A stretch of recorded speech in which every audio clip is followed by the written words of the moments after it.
شخصیت کو جنہوں نے تاجروں کی فلاح و بہبود کے لیے، تاجروں کے حق کی جنگ لڑنے کے لیے علم بلند کیا ہوا ہے اور پورے پاکستان میں کریا کریا، گلی گلی، نگر نگر تاجروں کے لیے وہ خدمت پیش کر رہے ہیں اور ہمیشہ تاجروں کی حقوق کی آواز کو عوام بالا میں بھی بڑے دبنگ طریقے سے پیش کرتے ہیں۔ وہ صوبائی گورنمنٹ کے مسئلے ہوں یا وفاق کے ہوں، ہمیشہ جناب چودھری کاشف صاحب نے بڑے دبنگ انداز میں تاجر کمیونٹی کی نمائندگی کی ہے۔ میں بلا تخیر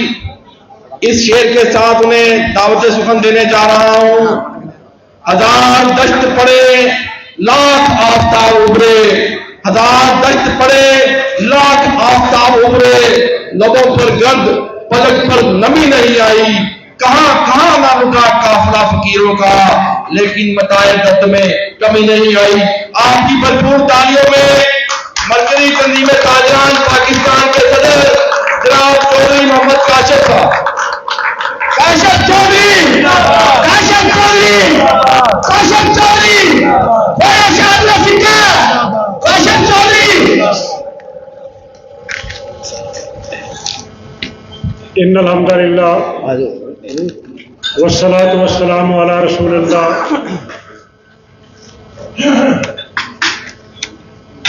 نبی آخر الزمان، وجہ تخلیق کائنات، حضرت محمد مصطفیٰ صلی اللہ علیہ وآلہ وسلم کے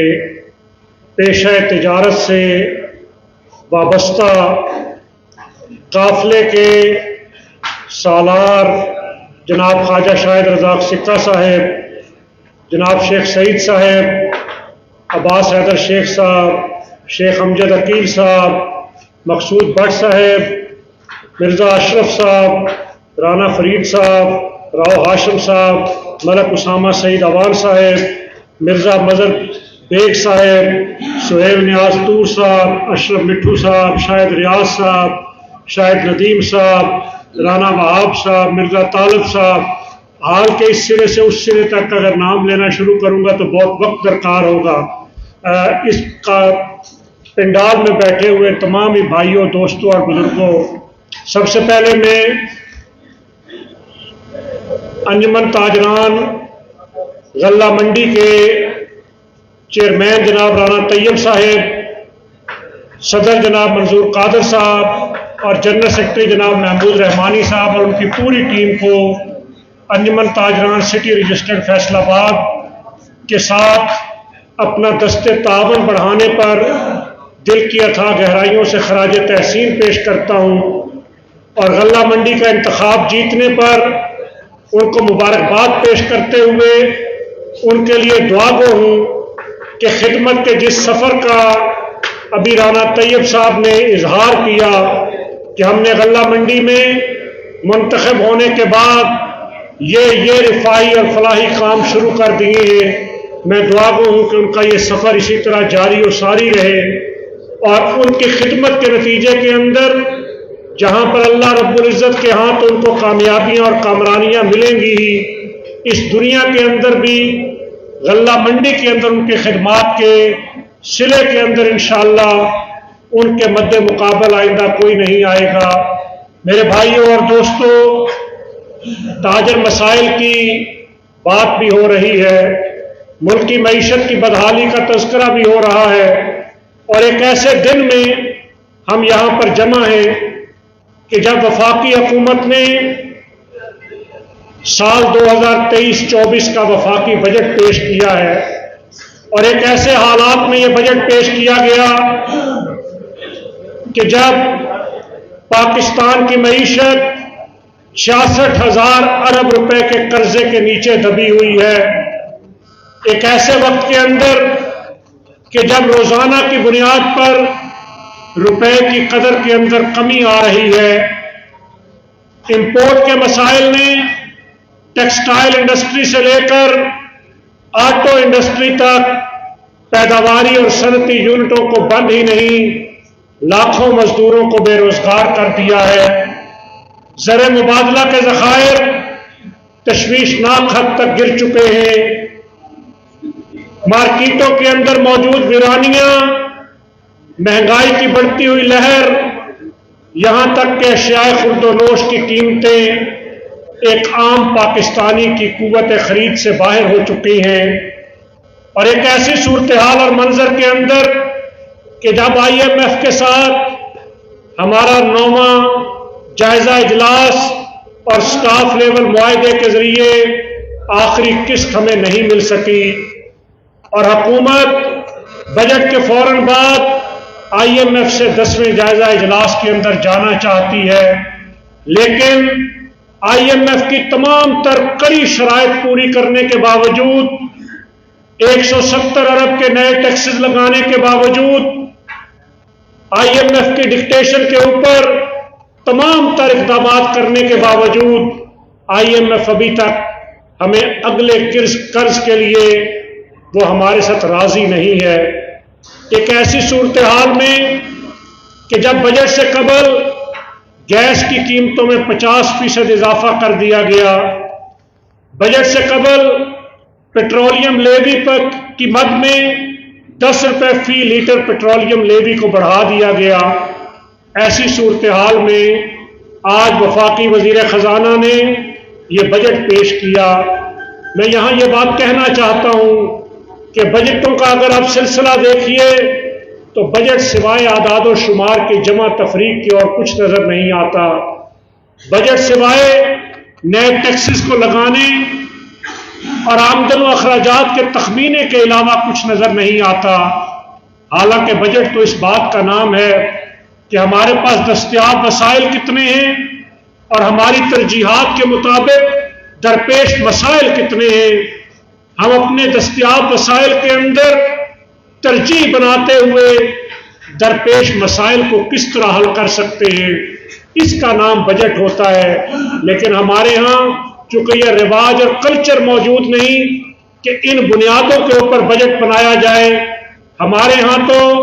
معیشت وہ قرضوں کی دلدل اور لعنت سے چلتی ہے، یا امداد کی بھیک کے ساتھ ہم اپنی معیشت کو چلاتے ہیں۔ اس لیے میرے بھائیوں اور دوستوں، گزشتہ سال کا اقتصادی سروے کل پیش کیا گیا، آپ سب اعداد و شمار سن چکے ہوں گے کہ فی کس قومی آمدن کے اندر کمی ہو گئی۔ ہمارے ملک کے اندر آپ جس پہلو سے بھی دیکھ لیجئے، چاہے وہ زرعی پیداوار ہو، چاہے وہ انڈسٹریل پیداوار ہو، چاہے وہ معاشی سرگرمیاں ہوں، سارے اشاریے منفی کے اندر چلے گئے۔ ایسے حالات میں ہم توقع اور امید یہ کر رہے تھے کہ یہ جو بجٹ آئے گا یہ سرمایہ دوست ہوگا، یہ تاجر دوست ہوگا، یہ عوام کو ریلیف مہیا کرے گا، لیکن بجٹ آج پیش کر دیا گیا، 6000 ارب روپے خسارے کا بجٹ آج پیش کیا گیا۔ جس بجٹ کی بنیاد ہم 6000 ارب روپے خسارے سے رکھیں گے، وہ بجٹ کیسے خوشحالی لائے گا؟ اور آپ مجھ سے زیادہ بہتر جانتے ہیں، ہم ہمیشہ یہ بات سنتے رہے کہ دفاع کا بجٹ بہت زیادہ ہے، دفاع پر اخراجات بہت زیادہ ہوتے ہیں، لیکن اس بجٹ نے آپ کو بھی حیران کیا ہوگا کہ 1800 ارب روپے ہم دفاع کے لیے رکھ رہے ہیں اور 7400 ارب روپے ہم قرض اور سود کی ادائیگی کی مد کے اندر رکھ رہے ہیں۔ دوسرے لفظوں کے اندر قرض اور سود کی ادائیگی دفاع سے بھی کئی 100 گنا بڑھ چکی ہے۔ ایسے حالات میں کہ جب ملک میں پیسہ نہیں ہے، 1300 ارب روپے کی سبسڈیز دینے کی بات کر دی گئی بجٹ کے اندر، وفاق اور صوبوں کو ملا کر 2700 ارب روپے کے ترقیاتی پیکج کی بات کی جا رہی ہے۔ میرے بھائیوں اور دوستوں، اور پھر گزشتہ سال کے اندر 6640 ارب روپے FBR کے اہداف تھے۔ قوم کا خون نچوڑنے، انڈائریکٹ ٹیکسز کی بھرمار کے باوجود 6200 ارب روپیہ اکٹھا ہو سکا۔ اس مالی سال کے اندر FBR وہ ٹیکس اکٹھا نہیں کر سکا جو اس کا ہدف تھا، اور اب ڈائریکٹ اور انڈائریکٹ ٹیکسز کو ملا کر 9200 ارب روپیہ اگلے سال کے اندر ہدف رکھا گیا ہے۔ میں آپ سے پوچھنا چاہتا ہوں کہ یہ 9200 ارب روپیہ اس بیمار معیشت کی موجودگی میں کیسے اکٹھا ہوگا؟ یہ 9200 ارب روپیہ صنعتکار کا اور تاجر کا خون نچوڑ کر اس قوم کے اوپر اور ظلم کرنے کے نتیجے میں اکٹھا ہونا تب بھی ممکن نظر نہیں آتا۔ اس لیے میں اختصار سے کام لیتے ہوئے صرف یہ بات کہنا چاہتا ہوں کہ آج ضرورت ہے کہ پاکستان کے سیاستدان، پاکستان کی اسٹیبلشمنٹ، پاکستان کی عدلیہ، پاکستان کا میڈیا اور پاکستان کے اسٹیک ہولڈرز اس بات کا فیصلہ کریں کہ کیا ہم نے اس ملک کو قرضوں پر چلانا ہے یا ہم نے اس آزاد اور خود مختار ملک کو اپنے قدموں پر کھڑا کرنا ہے۔ آپ فیصل آباد شہر سے تعلق رکھتے ہیں، ایک دکان ادھار پر نہیں چل سکتی، ایک چھوٹی سی لوم ادھار پر نہیں چل سکتی۔ ہم اس ملک کو ادھار پر چلانا چاہتے ہیں۔ جب ادھار پر ملک چلانا چاہتے ہیں اور قرض پر، تو پھر بجلی گیس کی قیمت IMF بتاتا ہے، پھر تنخواہ کتنی بڑھے گی IMF بتاتا ہے، پھر کون سا ٹیکس لگے گا یہ IMF بتاتا ہے۔ اس لیے میں سمجھتا ہوں کہ اس بات کے فیصلے کو کرنا چاہیے کہ ہم نے اس ملک کو کیسے چلانا ہے۔ اور جب چلانے کی بات کرتا ہوں اس بجٹ کے اندر، تو میں یہ بات کہنا چاہتا ہوں کہ اس بجٹ کے اندر میں چند ان مثبت چیزوں کا پہلے ذکر کرنا چاہوں گا کہ ہمارا ایک مطالبہ تھا کہ رقبے کی بنیاد پر پوائنٹ آف سیل چھوٹے تاجروں کی فرنیچر کی دکانوں پر نہیں ہونا چاہیے۔ بظاہر ایسا محسوس ہوتا ہے کہ ہمارے اس مطالبے پر پوائنٹ آف سیل کو رقبے کی بنیاد پر کرنے کے فیصلے کو ختم کر دیا گیا ہے۔ اسی طریقے سے بجلی کے بلوں کے اوپر فکس ٹیکس آپ کو یاد ہوگا ہم نے جدوجہد سے ختم کروایا۔ ابھی یہ تجویز دوبارہ موجود تھی کہ بجلی کے بلوں کے اوپر ایک اور سپر ٹیکس لگا دیا جائے، لیکن وہ سپر ٹیکس نہیں لگایا گیا۔ اسی طریقے سے IT سیکٹر کے لیے، سولر انرجی کے لیے اور دیگر کچھ سیکٹرز کے اندر ٹیکسز کی چھوٹ دی گئی ہے۔ ہم اس چھوٹ کا خیر مقدم کرتے ہیں۔ $1,00,000 تک پاکستان میں لانے پر اس کو چھوٹ دی گئی ہے، ہم اس کا خیر مقدم کرتے ہیں۔ لیکن ہم ساتھ یہ بات بھی کہنا چاہتے ہیں کہ آپ کے اچھے اقدامات ہوں گے، ہم ان کا خیر مقدم کریں گے، لیکن آپ نے بینک ٹرانزیکشن کے اوپر وہ ود ہولڈنگ ٹیکس جس کو ہم نے جدوجہد سے ختم کروایا، اس بجٹ کے اندر وہ دوبارہ 0.06% لگا دیا گیا۔ ہم مطالبہ کرتے ہیں کہ بینکوں کے ذریعے لین دین پر اس ود ہولڈنگ ٹیکس کو ختم کیا جائے۔ ہم اس بات کا مطالبہ بھی کرتے ہیں کہ جنرل سیلز ٹیکس جو 18% تھا، گزشتہ چند ماہ پہلے بہت ساری چیزوں پہ 25% کیا گیا، اس بجٹ کے اندر دوبارہ اس کو 25% رکھا گیا ہے۔ یہ 25% جنرل سیلز ٹیکس کی موجودگی میں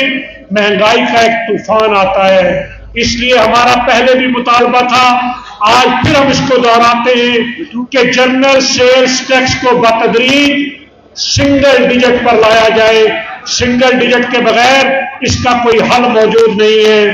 ہم اس بات کا بھی مطالبہ کرتے ہیں کہ ٹرن اوور ٹیکس کو حقیقت پسندانہ کیا جائے، انکم ٹیکس کے سلیب اور شرح کو درست کیا جائے، انکم ٹیکس کی چھوٹ کی حد کو بڑھایا جائے۔ اور اس کے ساتھ ہم یہ بات بھی کہنا چاہتے ہیں کہ یہ جو سپر ٹیکس کے نام پر ایک نیا ٹیکس بجٹ کے اندر تجویز کیا گیا ہے، یہ سپر ٹیکس بھی پاکستان کی معیشت کا حجم اور سپیڑے گا۔ ریئل اسٹیٹ سیکٹر کے اوپر جو ٹیکسز بڑھائے گئے ہیں، اس کے نتیجے میں یہ انڈسٹری بند ہونے کی طرف جائے گی۔ اس لیے ہم حکومت کو یہ کہتے ہیں کہ اسٹیک ہولڈرز کی مشاورت سے اس بجٹ کے اندر کچھ چیزوں کو آپ نے انکارپوریٹ کیا، لیکن باقی آپ کو بہت سا کام کرنا ابھی باقی ہے۔ ہم نے 6 سیکٹرز آئیڈینٹیفائی کر رکھے ہیں کہ اس ملک کی اگر معیشت کا پہیہ چلانا ہے تو سب سے پہلا سیکٹر انڈسٹری اور ٹریڈ کا سیکٹر ہے کہ صنعت اور تجارت کا پہیہ چلے گا، اس کے نتیجے میں روزگار آئے گا۔ لیکن یہاں پر صنعتکار دوست بیٹھے ہیں، 44 قسم کے ٹیکسز اور 21,000 کی NOCs کی موجودگی کے اندر صنعت اور تجارت کا پہیہ نہیں چل سکتا۔ اس کو ون ونڈو آپریشن پر لانا ہوگا. رنگ برنگے ٹیکسز اور ادارے ختم کرتے ہوئے اس کو سنگل یونٹ کی طرف لے کر جانا ہوگا. اسی طریقے سے صنعت و تجارت کے ساتھ ہمارا دوسرا سیکٹر زراعت کا سیکٹر ہے. 62% زرعی ملک ہے، لیکن اس زرعی ملک کے اندر ہم چاول اور چینی، ہم پیاز اور لہسن، ہم سیب اور کیلا تک باہر سے منگواتے ہیں، ہم دالیں باہر سے امپورٹ کرتے ہیں. اس کے لیے اس بات کی ضرورت ہے کہ ایک قومی زرعی پالیسی جس کا ہم پورے خدوخال حکومت کو دے چکے اس کو نافذ کیا جائے. اسی طرح ہم یہ سمجھتے ہیں کہ سیاحت کا سیکٹر، پاکستان وہ ملک ہے جو ترکی اور سنگاپور سے خوبصورت ہے، لیکن اگر ترکی کے اندر سالانہ 7 کروڑ وزٹر صرف سیاحت کے لیے آ سکتا ہے تو آخر کیا وجہ ہے کہ یہاں سیاحت کی انڈسٹری بناتے ہوئے پوری دنیا سے ٹورسٹ لاتے ہوئے ہم لاکھوں ڈالر نہیں کروڑوں ڈالر کا زر مبادلہ کما سکتے ہیں. اسی طرح میرے بھائیوں اور دوستوں،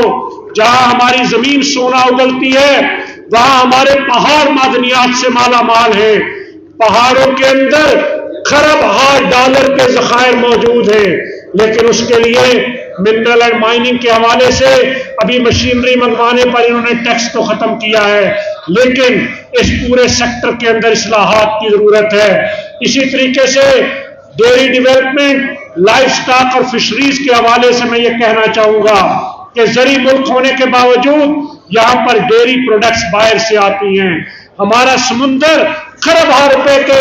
وسائل اس کے اندر چھپے ہوئے ہیں، لیکن اس کے لیے بھی ایک قومی پالیسی چاہیے. اسی طرح ہمارا نوجوان جو اس حال کے اندر بھی موجود ہے، ہمارا نوجوان کم اخراجات کے ساتھ آئی ٹی کی تعلیم حاصل کرتے ہوئے، آئی ٹی سیکٹر کو فروغ دیتے ہوئے